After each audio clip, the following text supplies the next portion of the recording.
Coming up on Tech News Today, we'll talk about Samsung's bad show, but good phone. Also, Facebook adding hashtags, and are hacker punishments fitting to the crime? All that and more coming up. Netcasts you love. From people you trust. This is Twit.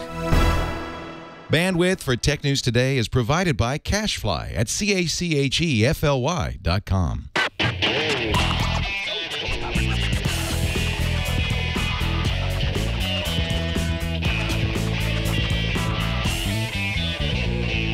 This is Tech News Today for Friday, March 15th, 2013. At 2 Chat Realm.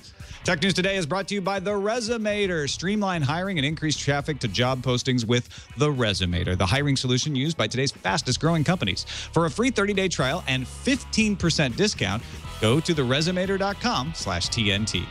And by Gazelle, the fast and simple way to sell your used gadgets. Find out what your used iPad, Samsung Galaxy, and other smartphones are worth at Gazelle.com. Welcome to Tech News Today. I'm Tom Merritt. I'm Sarah Lane. I'm Maya Zakhtar. And I'm Jason Howell. And this is the show where we keep you up to date on the most important stories in the tech world, starting each time with the top 10 of the day in the news feed. Google was, I'm looking at the wrong page. Samsung, Samsung conducted what it's because I didn't want to remember this. Yes. It is what many consider was one of the worst product announcements in history yesterday. But despite all that, the Samsung Galaxy S4 looks like a pretty good phone. It comes with a 5-inch 1080p 441 ppi Super AMOLED display, runs Jelly Bean, packs in 2 gigabytes of RAM. Camera has 13 megapixels, 2600 milliamp hour battery. And processors will vary by region, but some folks will get the Exynos 5 Octa 8-core processor. And the phone will start rolling out worldwide at the end of April. In fact, we got one date for the UK, April 26th. No price yet announced. Samsung presidents Yoon Boo Kyun and J.K. Shin have been appointed co-CEOs of Samsung Electronics, joining current vice chairman and CEO Kwon Oh-hyun. Samsung Electronics now has 3 CEOs, serving alongside COO, president, and likely future Samsung head Lee Jae-yong. My head hurts. That's a great idea. NPD released a report on video games in the U.S. for February 2013. Dead Space 3 was the top-selling game for that month, followed by Call of Duty Black Ops 2 and Crysis 3 at number 3. For the month, gamers spent a total of $810 million on video game hardware, accessories, and software. That might sound like a lot of money, but that figure is down 25% compared to last year at the same time. For the 26th month in a row, Xbox 360 was the top-selling console. Reuters deputy social media editor Matthew Keys has been indicted for violations of the Computer Fraud and Abuse Act. Keys allegedly gave out login information in an IRC chat room that led to the defacement of an LA Times article's headline. Because of that vandalism, Keys faces up to 25 years in prison for aiding and abetting it, and up to $750,000 in fines. Facebook CEO Mark Zuckerberg has topped the ratings of CEOs in a report released today from a Glassdoor survey of its members. Quote, "This guy is absolutely shocking me in how mature he's behaving," says Wedbush securities analyst Michael Pachter. Quote, "I think it's impressive that Zuckerberg, who had never had a job before and has no formal training, is so articulate." So what I can glean from this survey is that some analysts are pretty smitten with Facebook poke. What does he expect me to do, like throw water balloons or something? According to Bloomberg, Microsoft sold 1.5 million Surface devices since the line launched with the Surface RT back in October of last year. 400,000 of those devices were the Surface Pro, which made its debut in February. These figures from Bloomberg are lower than projections from analysts. If you want to contrast those numbers with the tablet leader, Apple sold 22.9 million iPads in Q4 of 2012. Fanboys, because you said numbers. Reuters reports China Mobile will spend $6.7 billion U.S. to upgrade its network to TD-LTE. The announcement was part of a wider $30.1 billion investment announcement and comes on the heels of the announcement of the Samsung Galaxy S4, which will have TD-LTE support, and in advance of Apple's next iPhone, which may arrive on the China Mobile network for the first time. China Mobile is the world's largest mobile carrier with 715 million subscribers, but only operates a 3G TD-SCDMA network, which is incompatible with the current iPhone. Hey, Twitter, watch your back. The Wall Street Journal is reporting that Facebook plans to launch its own version of the hashtag, allowing users to connect common themes and trending topics around Facebook by adding the simple hashtag symbol to a status update. So get ready for all your high school friends to not understand how hashtags work and make a giant newsfeed mess. In other Facebook news, the company is sidestepping Google by pushing an update to the Open app to Android users today. The update isn't coming from the Google Play Store, however. The Facebook app on your phone downloads the update automatically, then beeps or vibrates incessantly until you install it or uninstall the app altogether. Hashtag stabby. Redbox Instant by Verizon launched in the United States yesterday. The new video streaming service has been in private beta since December. Service runs for $6 a month for unlimited streaming, $2 less than Netflix. Redbox also bundles in DVD rental tiers. $8 a month will get you 4 DVDs a month. $9 a month includes Blu-ray. Redbox Instant launched with more limited catalog than Netflix and is offering only movies, not TV shows. Microsoft's Internet Explorer 10 will indeed support Flash, with a few exceptions. Sites on a blacklist won't be able to load Flash content, and that blacklist is now public. Let's take a look. There are about a dozen here, and they seem to apply just on the ARM platform. That means Windows RT. So there's like HBO.com, News24.jp, and what? Twit.tv. Okay, everybody, calm down. Twit.tv still works on Windows RT. You'll just get the HTML5 version because the Flash player won't load. HBO, on the other hand, gives you the message, sorry, you must have the Flash player installed. We beat HBO. This episode of Tech News Today brought to you by The Resumator. If, I don't know, let's say you're a company whose programmers didn't appropriately code HTML5 for your site, unlike our company, you might need new developers. You might be looking to hire. The hiring solution is The Resumator. If you're a business executive or a hiring manager or an HR professional, you want to reduce your time spent on hiring tasks by 50%? Think about how much time you spend trying to hire people. Cut that in half and reduce the cost per hire by as much as 85%. Try replacing your HR inbox or that applicant tracking system you've been struggling with The Resumator. It's an end-to-end hiring package that helps manage the entire process from attracting great applicants to selecting your next employee. We're using it right here at Twit. We've grown significantly in the past few years, and we're excited that it's going to help us be more efficient. We can join the likes of Instagram, Pinterest, Tumblr, all got off the ground with The Resumator. It helps you with sourcing, so you can decide where the posting is going to go, but it's flexible. It could be your website, free job boards, social media connection. Helps you then screen the applicants, rank and track them, schedule those interviews, schedule meetings with the candidates, collect feedback on those interviews, and it finally helps you hire the candidates. You can use it to collaborate and compare to select the best person for the job. So, I mean, I'm telling you, if you're a business owner, a hiring manager, or an HR pro, you want to save some time and money and increase traffic to your job postings. Does that sound pretty good? Check out The Resumator. For 30-day free trial and a 15% discount, go to theresumator.com/TNT. And after the free trial, those base packages are $99 per month, covers 5 open jobs and 5 users, and they offer other packages as well. We thank The Resumator for their support of Tech News Today. Joining us now because it's Friday and he's back in the United States, Hack 5 Zone, Darren Kitchen. How's it feel to be home, man? It's good to be in the USA. I mean, you were in Anaheim last week, weren't you? That's also the United States. That was a blur. But you had a nice long traveling bat now, so you're back in the home country of the Bay Area. I'm back for right now. For now. For now. With all of your busy travels, did you get a chance to see the amazing Samsung Galaxy announcement yesterday? You know, I missed the awkward Samsung announcement because I figured you've seen one awkward Samsung announcement, you've seen them all. But this one, what, takes the cake?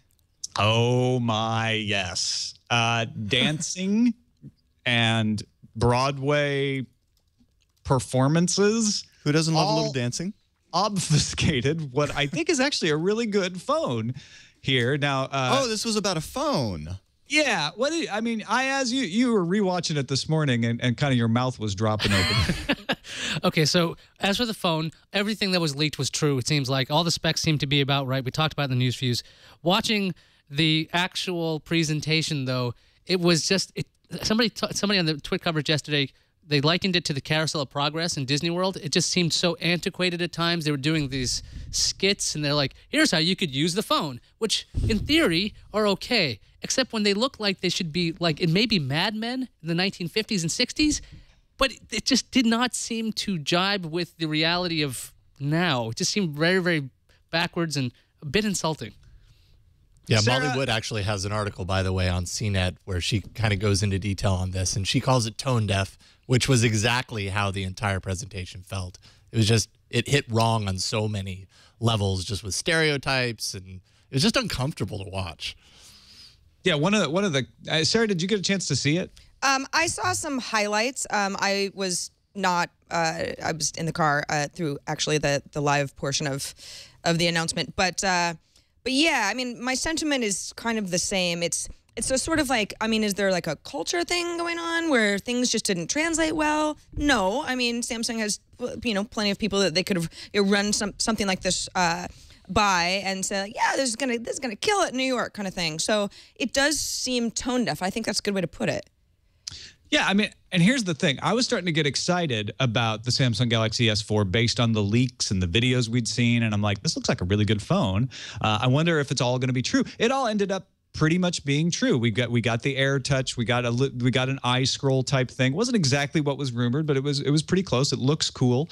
There's S Voice Drive, which works with Bluetooth in your car, so that you can actually hear directions and have text messages read to you right from your phone. You don't have to install anything. Dual camera is interesting for video. So if you're doing a video call with someone, they can see in split screen the people you're pointing the phone at, as well as you holding the phone. So you don't have to do that weird holding the arm out. But none of this came through in the announcement. The announcement actually reduced my excitement about this phone. Why do you think they tried so hard to not talk about tech specs that would make people excited? Well, they did with the beginning. They had one of the executives out, and he was talking about actual specs. They talked about. They actually explained how much RAM was in there, and I was like, wow, this is very different than an Apple presentation because they're actually talking about specs. It's not like it's twice as fast. No, this is the kind of RAM we have. And then they started doing these sketches illustrating how to use them, and that's when they started to really lose people because in between these sketches was like maybe like 30 seconds of, oh, there's this group play thing where you tap your phone and they can all play music together.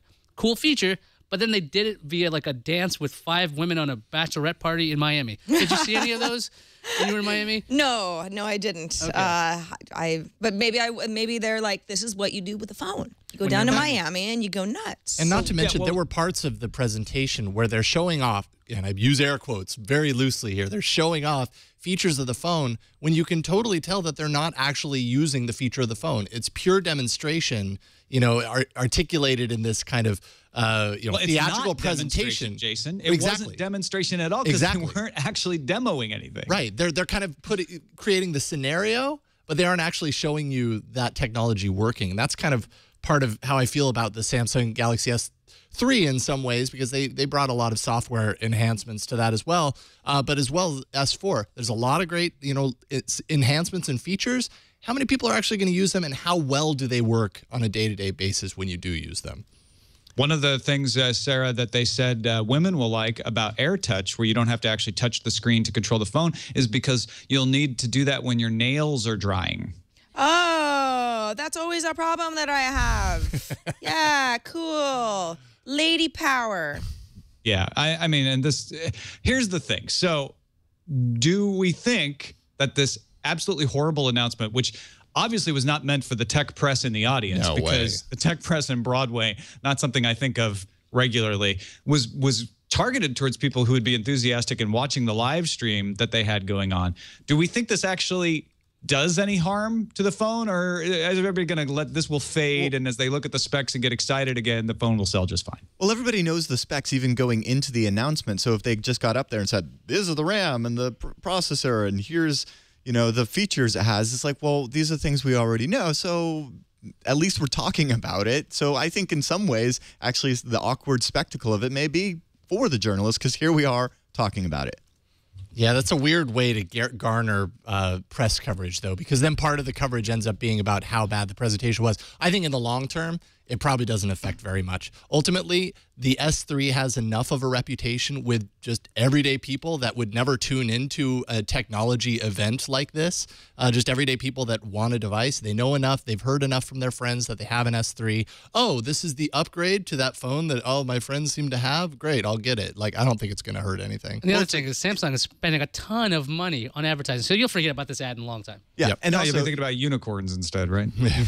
When you figure you've got a great phone and and people are going to like the phone anyway. As far as your presentation is concerned, you can either do a really awesome one to get people talking about it, or you can do a really awkward, horrible one to get people talking about it. That middle ground doesn't really get anyone talking about it, and it's easier to do really bad.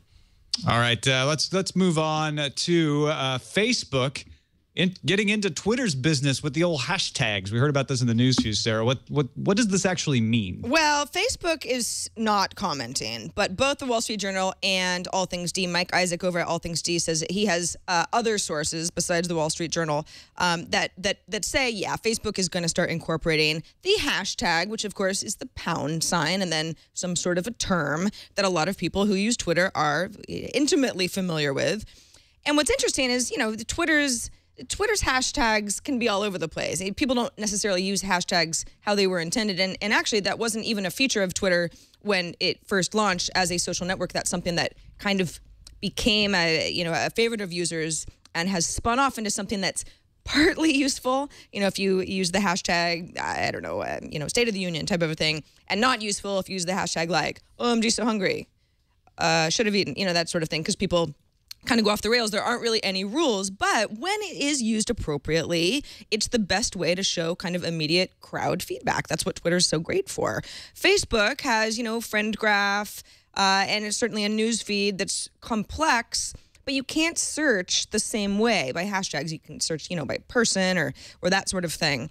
And then, of course, we had the news feed redesign event last week. We talked about that, where Facebook demoed breaking up the feed into a variety of verticals, and also having that entire chronological stream if you want to see your news feed kind of like you would see a Twitter feed. So this does seem like Facebook is incorporating some of what, Twitter still seems to be best at. The problem that I have with, hashtags is like, this seems like it's ripe for advertising and not really much else. Mike Isaac over at All Things D uses the example of a hashtag desserts, let's say. So Hostess could sell ads against anybody who Hostess searches. is bankrupt. That's not a great example. Okay, so how about Chips Dolly Ahoy? Madison. Chips Ahoy, which is a terrible cookie, by the way, but whatever. Hostess could sell ads against anybody who, happens to be searching through desserts, or likes that hashtag or whatever. And then, of course, you've got Instagram, which is a Facebook property now. Hashtags are all over Instagram, but that's a mess, too.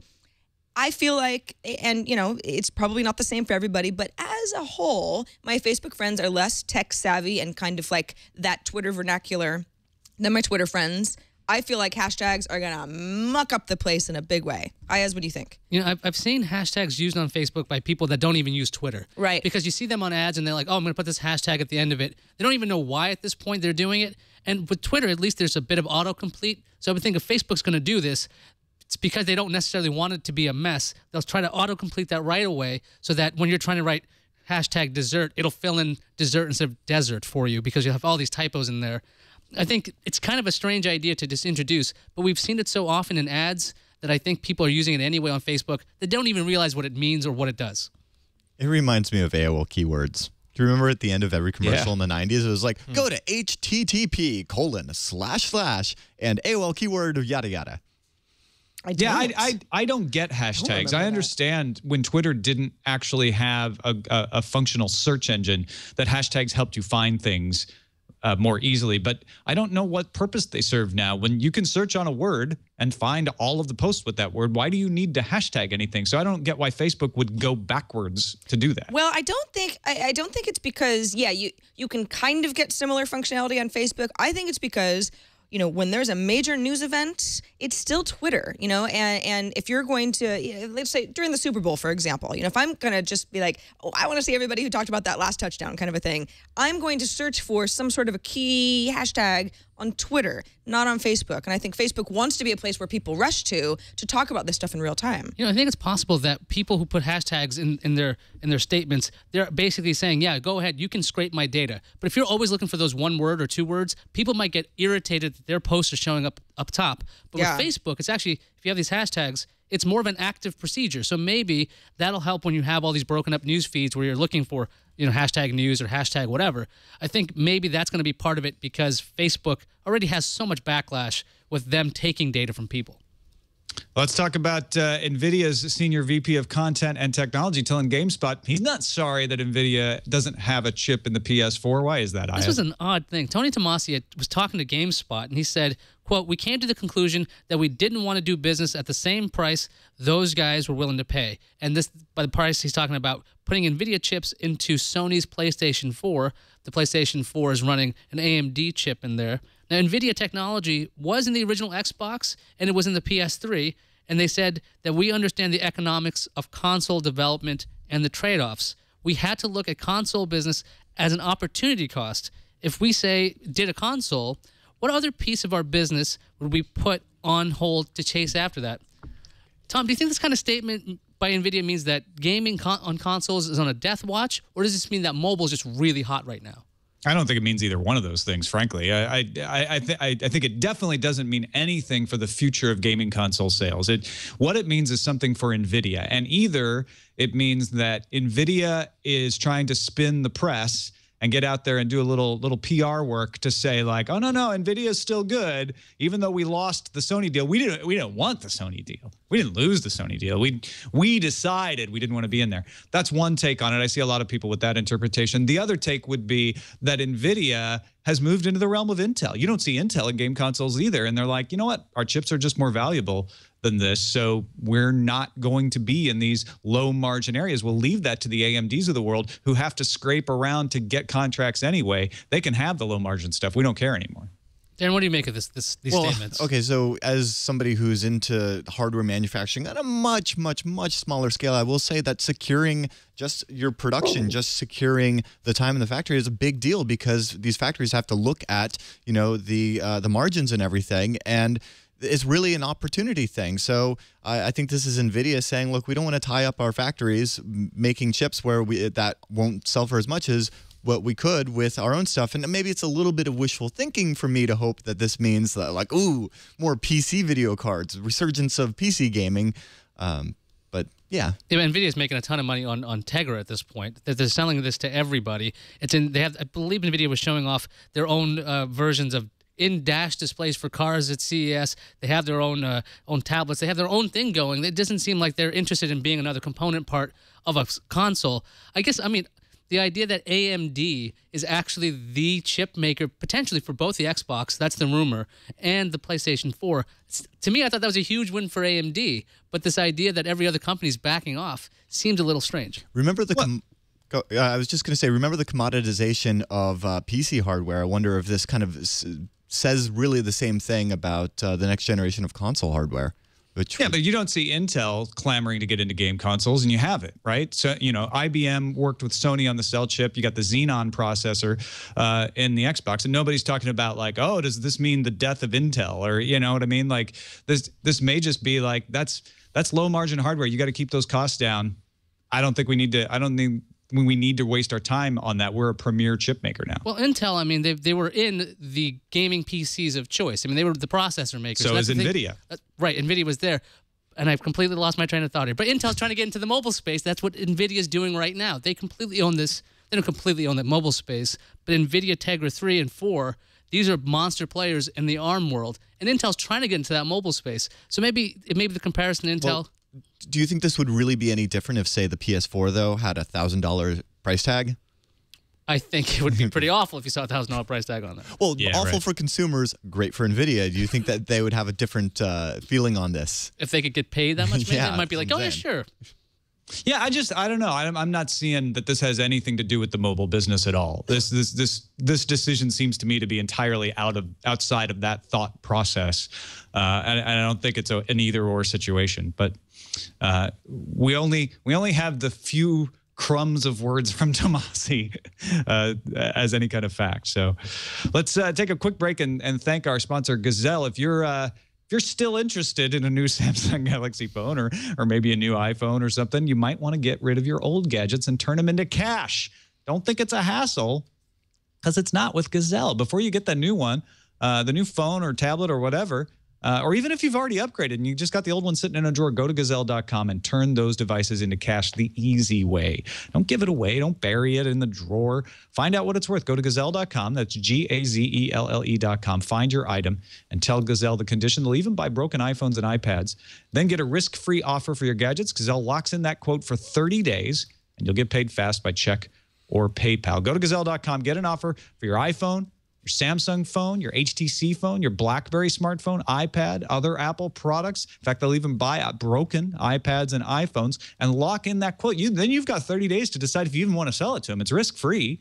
And then you can get it in a box. They'll even send you a box in a lot of cases and get it to them. A couple of days after they get it, they'll check the condition and pay you cash. Free shipping, fast processing. What's your iPhone, your iPad, or your Android smartphone worth? Take a minute, go to Gazelle.com to find out. Sell your used iPhone or Samsung Galaxy smartphones today at Gazelle.com. We thank them for their support of Tech News Today. Let's talk a little bit about Matthew Keys. He's that social media manager at Reuters who's facing one count of conspiracy to transmit information to damage a protected computer, transmitting information to damage a protected computer, and attempted transmission of information to damage a protected computer. These are all under the Computer Fraud and Abuse Act. From what we know in the indictment, Keys was fired from KTXL TV in Sacramento. Now, that's a Fox affiliate, but it's owned by Tribune. That was in October 2010. He went into a chat room. They alleged that he was AES cracked, and he may have given logins to the Tribune content management system. Tribune owned the TV station he'd been fired from. They also own the Los Angeles Times. Now, in December 2010, KTXL received warning that an internal employee email list had been hacked. And in March 2011, Keys himself revealed on his blog that he had been in IRC chat rooms with members of Anonymous, acting as a journalist, and had sent screenshots of Anon chats to the press. That got a lot of Anon folks really upset. Sabu claimed that Keys gave logins to the LATimes.com. Remember, Sabu's the one who was compromised by the FBI, kind of turned informer. He says, yeah, that LA Times hack, that was him. He gave those logins. And if you want to know what that hack was, they basically took an LA Times story about Congress and changed the headline. Jason, if you could show that screenshot of the hacked LA Times page from 2010, they changed the headline to be something about Chippy. It was basically a headline defacement and a byline defacement. And Sabu says, yeah, Keys is the one that made that happen. Keys started at Reuters January 2012. Posted yesterday to his Twitter, I am fine. I found out the same way most of you did from Twitter. Tonight, I'm going to take a break. Tomorrow, business as usual. He's posted a few times since then, responding to some folks wishing him well or vowing vengeance on his behalf. He's like, please don't do that. But a lot of people are using this as a point to talk about Aaron Swartz and the out of proportion damages that are alleged against violators of the Computer Fraud and Abuse Act. Zoe Lofgren's in Congress trying to get that changed. Aaron Swartz was up for a possible 50 years and $4 million for downloading some journal articles from JSTOR without permission, an unauthorized download. This is enabling someone else to do a headline defacement. Is that really worth 25 years and $750,000, Darren? Well, the Computer Fraud and Abuse Act is really harsh, and I don't even like, to be honest, comparing any of this to Aaron Swartz, who was a hero among hackers, where I kind of feel that this Matthew Keys character is just a little bit more of a disgruntled employee story. But yeah, the thing is, when you act all punk rock like that, the Computer Fraud and Abuse Act comes down on you hard. And you're going to be made an example of because, there's a distortion between reality and then reality involving computers. And that's what the Computer Fraud and Abuse Act is. It's a crime with a computer. I mean, arguably, it's a bit like the drug laws. I mean, there's a lot of incredibly harsh sentences for what seem to be minor offenses. If you're caught once or twice or three times, these things start getting worse and worse and worse. So, I mean, a lot of these things seem very disproportionate to the actual activity that's going on. It seems like this is a problem that's just prevalent within the entire legal system. I look at this and I agree with you, Darren, that comparisons to the Aaron Swartz case are pretty much merely on the punishment fitting the crime side of the Computer Fraud and Abuse Act. Schwartz was doing something entirely different, a civil disobedience, whereas Matthew Keys, if in fact he did this, was a disgruntled employer or employee, kind of getting back at his former employer. And that's not right. That's vandalism, and I don't want to defend that. But vandalism, somebody goes and graffitis a wall, that's wrong, and they should be punished in some way, maybe a little community service, pay a fine, but they wouldn't face 25 years in prison. And that's exactly what this is. I mean, I feel like we're seeing more and more cases of this, and maybe this law will get changed to where this isn't a big deal, but this is an interesting application of it, because it's always a different argument when you can't defend the action that's getting punished. To say, I don't agree with the action, I just think the punishment is too big. You guys agree? I agree. Yeah, absolutely. I mean, it needs to be reformed for sure. Yeah. Legalize, well, no, don't reform it. Legalize graffiti. Skateboarding's not a crime. That's right. Yeah. Let's move on to a story that kind of broke after we started the show. And Sarah, thank you for scrambling to get together the details about it. Looks like someone has acquired the fancy Mailbox app. Yeah, and it's Dropbox. Dropbox has acquired Mailbox and all of its 14 employees. Some outlets are reporting that they're all 13 employees of Mailbox are joining Dropbox, but on Mailbox's actual blog they say 14. So I'll go with that. Now, Mailbox's parent company, Orchestra, has been around for some time, has been experimenting with several apps, but Mailbox literally just launched, just 6 weeks ago or so. And this I'm 38,000th in line still. Are you serious? Oh, man. So this was the app that famously said we're going to try to roll out this slowly so that we can, basically handle our server load. And so there was this sort of lineup thing where people are like, I'm 300,000th in line. This is a bunch of baloney, that sort of thing.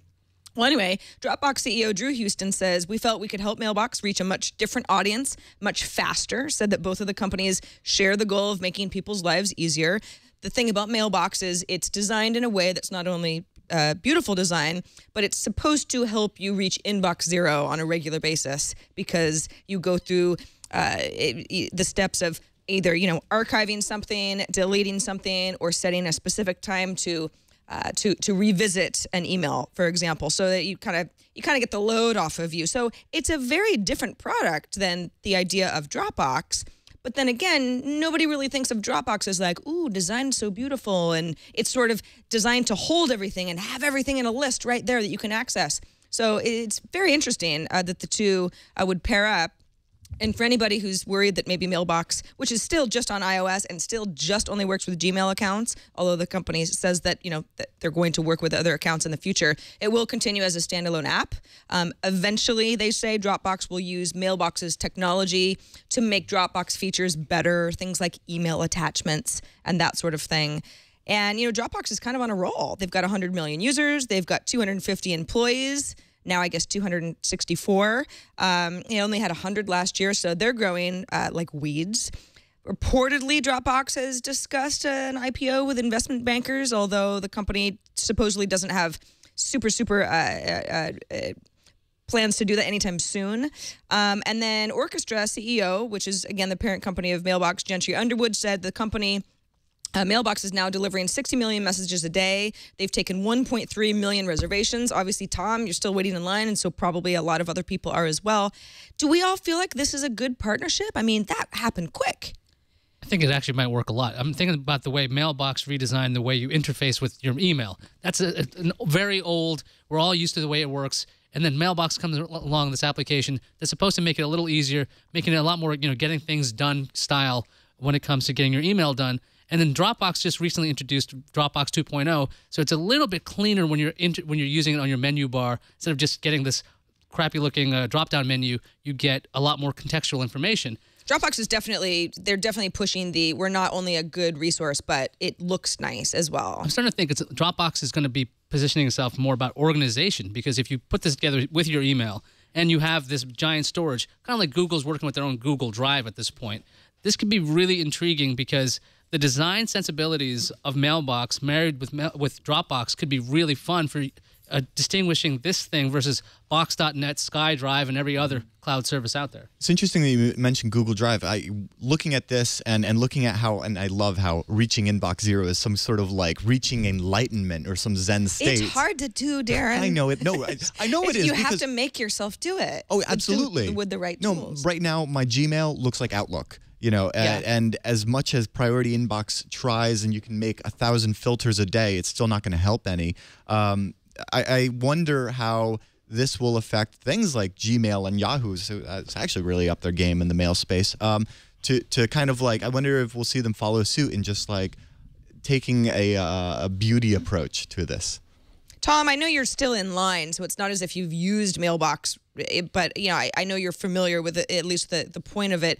Does getting into the email game, make Dropbox's relationship with Google weird? Yeah, well, people don't use email anymore. It's on the decline, so I would expect Google to get rid of it in the next spring cleaning. So maybe Dropbox will. No, I'm just kidding. I'm the wrong person to ask.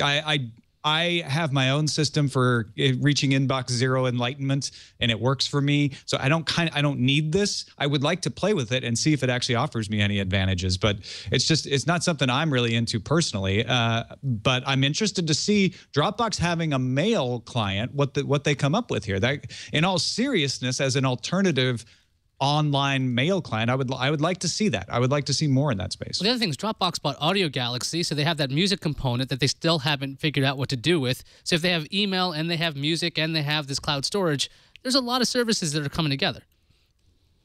Yeah, I don't know. As a hacker, when I see stories like this, I mean, I think this is really cool for consumers, but just personally, when I think about storage and email, the things that I care about are like GPG, the ability to integrate things like signatures and encryption across those. And Dropbox, while they haven't been as transparent or even as secure as I'd like in the past with those kinds of policies, at least you can use easily stuff like AES on top of it. And I know I'm on a totally irrelevant rant here, but I'd love to see somebody bring GPG to the forefront and make it easier to use, because then everybody would use it. Real quickly, let's talk about Netflix promising 4K streaming for all those people who don't have 4K TVs. Let's go around this real quick. So we got Netflix's chief product officer, Neil Hunt. He gave an interview to The Verge, talked about the future of Netflix. He says that Netflix expects to be delivering 4K within a year or two, and he points out that the bulk of its original series, House of Cards, was shot in 4K and hopes to have 4K encodes of the show later this year.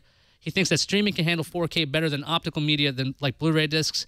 He also says that Netflix is currently testing a feature called Profiles. I know, crazy idea, for households with shared Netflix accounts. Quickly around the horn, what's more exciting, Tom? Profiles or 4K streaming? Profiles. I will want 4K streaming eventually, but I have wanted Profiles for about 5 years now. So the easy answer. Sarah Lane, Profiles or 4K streaming? What are you excited about? Profiles. 4K streaming, whatever. I don't have a television that supports it. Not Profiles. I love sharing a Netflix account with multiple people, because then it starts recommending 16 candles, and that's just good fun.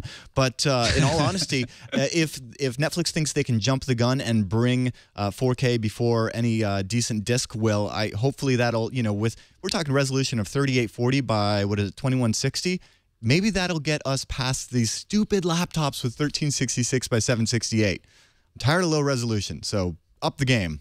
And no new format wars. I'm with you there. Normally I'm for high resolution, but I'm going to say Profiles because I like Profiles to have this separated out. You just don't like 16 candles. I haven't seen it. Oh. What? Wow. You haven't Don't worry, seen you wouldn't 16 like it. candles? I know what we're doing Hold after the work. phone. Yeah, we have to tie him down pretty and much. like some John Hughes action right now. A marathon. Okay. Yeah. I've seen some John Hughes, just not that one. We'll remedy this tonight. All right, Tom, thanks. On Netflix. Yeah, fly out here, Tom. Come on. Actually, Ayaz is coming down here to shoot some know-how stuff. So Never Actually, mind. can't remember- Fly out to LA, Ayaz. Get this Okay, solved. deal. let's finish this with the randomizer. Now, there's a really interesting article about bringing back the passenger pigeon out there, but we all decided that this viral video from Crackle was more interesting. We'll play a little bit of it here, but essentially the shtick is that an internet user comes in and is introduced to the denizens of the internet. So it's popular websites being personified by people. And of course, who do you meet at the front desk? It's Facebook. I like that. Come on, I'll introduce you around. I know literally everyone. Get Wow. it? Because it's Is it someone's birthday? Oh no, it's always like this. Really? How do you guys get any work done? That's funny. Like. Oh, but seriously? Here's a picture of a cat.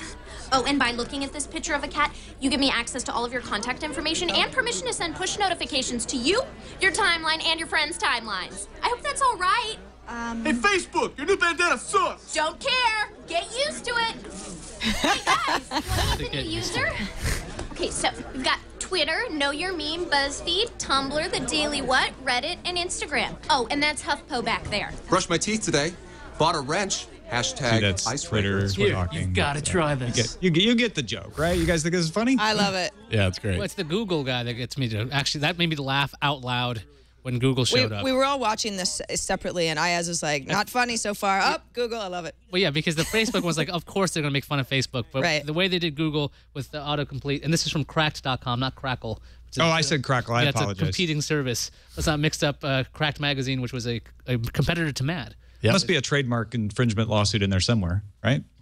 Go take a look at it. We'll have the link in the show notes, or All Things D had it up from crack.com as well. You can find it directly. Go. It's worth looking at the Google guy, because I agree with Ayaz. That's probably one of the funnier parts, especially when he's like, when she's like, isn't there anybody else who could help me find this? And they're like, hey, Bing guy. And the Bing guy pops up. She asks him a question. He's like, hold on. And then he goes and starts asking the Google guy. but first Bing was super happy and like, yeah, sure, you're great, you're awesome, we love you. And then he goes over because Bing pats you on the back before it goes steal somebody else's results. Oh, good times.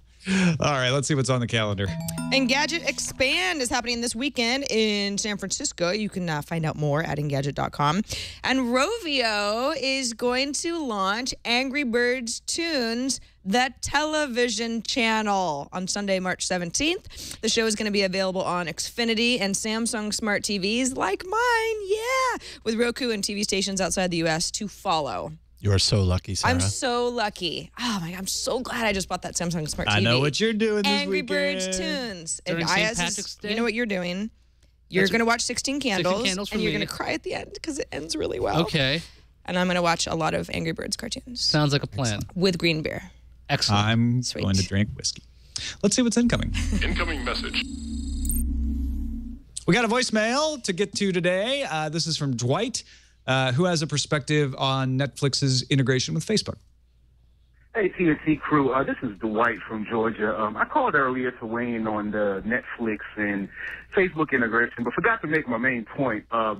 But what I was going to say is that I think it'll really be a good idea for Facebook to integrate with Netflix or vice versa, because I watch Netflix on my game console, and it's really, really hard to find good content through the PS3 or any other game console, because Netflix just have so much content.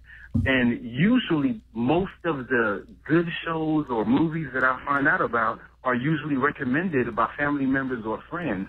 So I just think this would really be good for Netflix. The profile thing is an issue because I have a huge family, and, my wife and, cousins and everybody else that come over watch my Netflix. So I think they would have to work that part out, but I think overall this will be good. So anyway, sorry to be so long-winded. I just think this would be a good idea. We'll just have to see how it plays out. Thank you. Love the show. Bye-bye. It really does come down to that profile thing, which Darren obviously points out has its positive side in exposing people like Ayaz to 16 Candles. But I had thought about that on different. I feel like the Roku interface is really good as far as discovery. They have several rows of things that's like, you might like this. Even sharing a profile with Eileen, most of the time I can find some interesting stuff on there. But yeah, I mean, we often get our best recommendations from friends and family. Does that change anybody's mind? I think for discovery on a console or these limited style interfaces, it's a really good idea. But when you're like on a web page, it's a little bit simpler to try to find other content. But I don't know if it changes my mind. I still like profiles. You don't want the profiles though, Darren. I know. No, No, I'll just share everybody else's account. It'll be fun. In 4K. Yes. Serendipity. One account. Just one account for the entire world. And we'll just watch what the world watches. Isn't that what we all do? We should. We should all come together over Netflix. That would cause world peace right there. Solves everything. Now that we've solved everything, that's it for the show. So thank you for watching. Darren Kitchen, what's happening with the Hack 5 and the Threat Wire and all that stuff? Oh, well, we have an awesome episode. I just came back from Hack Across Europe, and we've got an episode out where we go to a awesome hacker space in the Netherlands and watch a high-altitude balloon launch with all sorts of cool 100 baud radio packet goodness. So check it out. Nice. I love balloons with 100 baud goodness. Yes, and a 50 baud I've got goodness. to watch that. That's awesome. So to get it, HAK5, HAK5.org, and let us know what you'd like us to cover all the time. TechNewsToday.reddit.com. You can submit a story. Sometimes on the weekends when we're not doing shows, people can go just hang out there and see what's happening on the weekend. It's a great place to share what you like about technology news with other fans of the show and vote them up or down. Also, if there was a particularly funny or memorable moment at any point on any show on Twit, you want to let us know about it for our year-end shows, go to twit.tv/bestof and submit that. As much information as you can tell us helps us to put together our year-end shows, which seem farther away than they really are. They come fast. They're only 9 months away now, so it's getting faster. And that's it for us this week. You can find us on the web, twit.tv/TNT. Email us, tnt@twit.tv, or give us a call. Leave us a voicemail. Our number is 260-TNT-SHOW. We'll see you Monday.